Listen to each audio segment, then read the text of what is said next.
So ayan, dito sa magneto side is same size lang din, 6 mm by 30.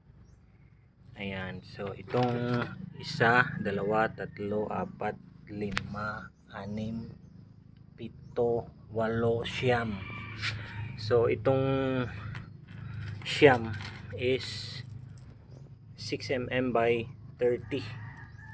Pero itong tatlo, itong cover ng sprocket 45, 6 mm by 45. So ito yun. Yan. Matataas siya. Kasi nga nagsilbing cover na rin siya ng ating sprocket.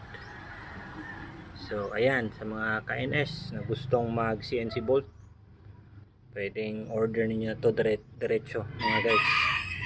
So sa kabila is 11, tapos dito is 9 pieces, same size na 6 mm by 30. Tapos itong tatlo dito sa sprocket cover is 6 mm by 45.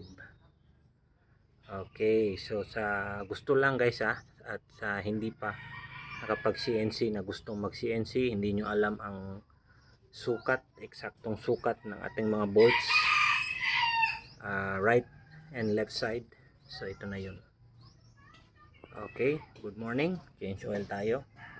Meron tayong minor fixes. God bless, ride safe.